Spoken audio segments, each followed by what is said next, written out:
con 44 minutos. Se celebró el Día Mundial de... Hay datos bien interesantes, ¿eh? Fue el 28, exactamente el 28 de enero se lleva a cabo el Día Internacional de Protección de Datos Personales y bueno, pues ha habido mucha información. La semana pasada platicábamos sobre un caso que sucedió en Nayarit a una chica que le robaron su identidad y tiene hoy un severo problema, por ejemplo, con Hacienda, ahí con temas y situaciones fiscales. Me da mucho gusto poder saludar esta mañana a la comisionada del Instituto Nacional de Acceso a la Información, María Patricia Cursain, para que nos platique lo que se está haciendo desde el instituto, pero por supuesto lo que nosotros como ciudadanos estamos obligados y debemos hacer para cuidar esta situación que está cobrando mucho más auge en el mundo por desgracia, que es la suplantación de identidad. Comisionada, ¿cómo le va? Qué gusto saludarla, muy buenos días. Don Jaime, ¿cómo está usted? Muy buenos días. Díganos, platíquele al auditorio, ¿qué está haciendo el INAI? ¿Qué debemos hacer nosotros? ¿Qué cifras nos puede compartir sobre suplantación de identidad? Un problema que aqueja no solo en México, sino en el mundo. Sí. Bueno, mire, las cifras en realidad no le podría yo dar el número de casos y demás, porque en realidad nosotros no tenemos competencia para perseguir el delito. No somos tampoco instituciones como organismos como Conducef, que ven directamente este tipo de quejas que van a presentar los usuarios. La competencia del INAI para revisar el tema o para la protección de los derechos personales, de los datos personales, se refiere precisamente a difundir en la sociedad cuáles son los datos personales, qué son los datos personales, cómo los tenemos que proteger y qué es lo que hay que hacer en caso de que se nos robe la identidad o de que se alteren estos datos personales. Claro que también el INAI tiene, de acuerdo con la Ley Federal de Protección de Datos Personales en posesión de particulares, la posibilidad de sancionar inclusive aquellas particulares que cometan alguna falta. Igualmente con el sector público, nada más que se rigen por dos leyes diferentes. Bueno, ¿cuáles son las prácticas que debemos de estar, o los organismos, o las empresas, la iniciativa privada debe de fomentar para cuidar los datos personales? ¿Qué es lo que debemos de estar haciendo y qué es lo que debemos nosotros como usuarios exigir para que se protejan nuestros datos?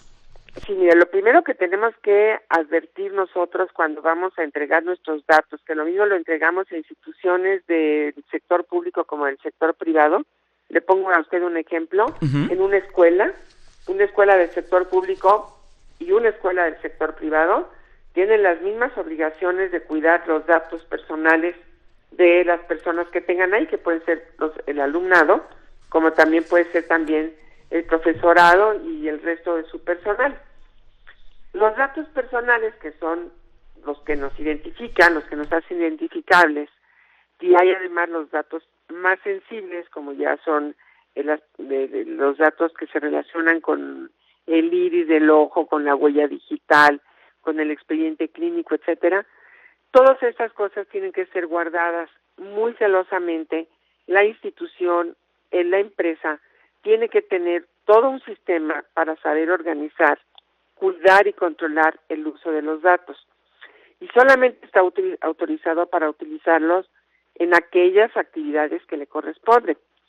Pero no podríamos, una escuela no podría dar los datos, por ejemplo, a una compañía de seguros, a una empresa comercial, como a veces ocurre, que venden las bases de datos y después nos empiezan a llegar una cantidad de propaganda y de publicidad que no hemos pedido.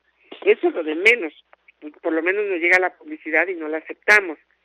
El problema es cuando hay quienes utilizan los datos personales de una manera ilícita y nos llevan al robo de identidad, que ese es el tema que ahorita se está manejando, porque como usted sabe, México tiene lamentablemente un 8º lugar a nivel mundial como país en donde más robos de identidad están ocurriendo. Pues, ¿qué tenemos que hacer? ¿O qué es el robo de identidad? Sí. Pues es la apropiación de los datos de una persona que se hacen pasar por otra para realizar actividades ilícitas. Entonces, ¿qué es lo que tiene que hacer? Lo primero que va a hacer una persona cuando va a entregar sus datos personales es fijarse muy bien que esa empresa o institución tenga un aviso de privacidad. El aviso de privacidad es aquel en que la institución le señala y se compromete a que los datos que se recogen se van a utilizar exclusivamente para aquellas finalidades que se requieren. Por ejemplo, un médico tiene que tener su aviso de privacidad y tiene que asegurar que los datos que tiene el paciente se van a conservar solamente para efectos de su salud, de mantenerlo en su expediente clínico, para lo que se requiera con motivo de la salud. Si la persona acepta dar sus datos personales, es otra cosa, pero se recomienda que no los den más que para lo que va a utilizarse. Por ejemplo, los médicos utilizan mucho para estadísticas. Bueno, pues está muy bien, pero los datos se dan sin el nombre, sin aquellos datos que puedan identificar a la persona que dio el dato. Si necesitamos saber si una enfermedad se da en determinados grupos de edades, en determinados grupos de la población, se pueden tomar todos los datos, pero nunca dar el nombre de la persona que tiene el padecimiento. El aviso de privacidad es muy fácil de hacer, y para aquellas personas que tengan la necesidad de hacerlo, pues pueden asesorarse con un abogado de los que ahora ya se están dedicando a estos temas, o bien entrar a nuestra página del INAI, en donde van a encontrar la orientación necesaria para poder elaborar su propio aviso de privacidad.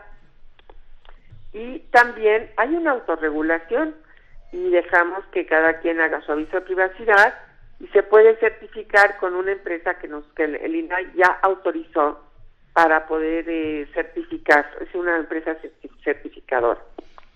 Ahora le voy a decir, ¿cómo nos roban los datos? Pues nos los roban cuando la institución o el organismo no es cuidadoso o de una manera voluntaria vende las bases de datos o las transmite. Pero de una manera involuntaria tenemos la culpa muchas veces nosotros mismos porque no nos sabemos cuidar. Y le voy a dar a usted un ejemplo. A ver. 9 de cada 10 internautas acceden a una red social y dejan sus datos personales. Estos datos altísimo. Personales, altísimo, muy alto. Siempre hay los que están tratando de robar los datos, pues siempre están navegando y están buscando cómo hacerlo. Y hay muchísimas maneras, fíjate. Una de esas formas se le llama, una puede ser la clonación. Ya lo conocemos, cómo se clonan las tarjetas de crédito, que hay 20,000 formas de hacerlo y que tenemos que tener mucho cuidado. Pero también hay una cosa importante, en los basureros. Esto se llama el buceo de basurero, en donde entre la basura se encuentran documentos, papeles, que los tiramos a la basura o los partimos en dos la hoja y la tiramos. Y ahí muchas veces viene nuestro número de cuenta de banco, viene nuestro CURP, vienen los datos personales que nos pueden robar en algún momento determinado. Hay otra forma que se llama pretextos o pretexting, se están usando en inglés, porque como en la web se usan muchos términos en inglés, entonces hemos utilizado términos anglosajones. Pero es el pretexting, que son llamadas de supuestos representantes de instituciones financieras, compañías de teléfonos o de algún otro servicio que solicita información de la cuenta del cliente. Y la gente le da los datos, se los dan por cualquier razón. La otra es también una técnica que se utiliza para obtener información de las personas a base de engaños. Las llamadas telefónicas en que se manipula psicológicamente a la persona, se obtienen los datos, se van sacando los datos. Es el típico llamado telefónico a la casa en la que le dicen, perdón, ¿está el señor López? No, pues esta es la casa del señor Pérez. Ah, sí, disculpe, estaba distraído, me equivoqué. Y van sacando la información. Y es el modus operandi. Ese es un modus operandi. Ajá. El otro se llama el espionaje que se hace cuando estamos, por ejemplo, en un cajero y del cajero de junto nos están viendo en un cajero electrónico y en el cajero de junto nos están espiando a ver qué clave es la que estamos marcando. ¿Se acuerda que estas veces esto llega a ocurrir? Sí. Bueno, pues también de esa manera nos están obteniendo los datos, ¿no? Fíjese que se pueden robar los datos con el Internet, pero también se puede hacer sin el Internet, ¿verdad? Oiga, entonces, pues somos muy vulnerables entonces. Muy, muy vulnerables. Y le voy a decir el monto reclamado por los usuarios en el primer semestre del 2015 fue de 118 millones de pesos, 20% más de lo reclamado en el mismo periodo durante 2014. Entonces, Vaya. como usted ve, es muy alto. Claro. ¿Y qué es lo que tenemos que hacer en un momento determinado? Si yo me doy cuenta que mis datos están siendo utilizados o veo que han robado mi identidad, que ya fui atacada, que ya soy una víctima, entonces lo que debo de hacer inmediatamente es, en primer lugar, presentar una denuncia porque se trata de un delito. Ya muchos códigos penales lo tienen tipificado, en otros no está tipificado como tal, pero entonces se puede hablar de robo, de documentos, de falsificación. Hay muchas formas de que se podría presentar la denuncia. Y desde luego también recurrir a Conducef, y también hay que avisarle al INAI. Al INAI, porque el INAI tiene un proceso de verificación en el que nos permite la ley investigar directamente con un organismo público o con un particular, ver si tiene su aviso de privacidad en primer lugar, después si tiene los elementos necesarios para cuidar y para proteger los datos de sus clientes o de sus usuarios. Y si nosotros al término de este procedimiento de verificación advertimos que no fueron cumplidas las normas, entonces esta persona pasa a un sistema de sanciones, a un procedimiento para imponerle sanciones. Y se imponen las sanciones. Uh-huh. Se imponen las sanciones, ya Perfecto. tenemos lamentablemente pues muchas empresas sancionadas con multas y que las tienen que cumplir porque tienen que resarcir los daños que han hecho. Comisionada del Instituto Nacional de Transparencia, Acceso a la Información y Protección de Datos Personales, María Patricia Cursain, muchas gracias por atender esta comunicación. Era importante poder platicar con usted para saber los esfuerzos que están realizando desde el INAI, la necesidad de homologar las leyes y bueno, pues la importancia y lo vulnerables que sin duda somos cada vez mientras la tecnología y todo esto comienza a entrar a nuestras vidas. Comisionada, le agradecemos mucho y le deseamos un estupendo fin de semana. Gracias. Muchas gracias, que esté muy bien, hasta luego. Gracias, es la comisionada del Instituto Nacional de Transparencia, Acceso a la Información y Protección de Datos Personales, María Patricia Cursain. Nos despedimos de la radio, continuamos con la televisión, no se vayan, mañana nos escuchamos a las 7.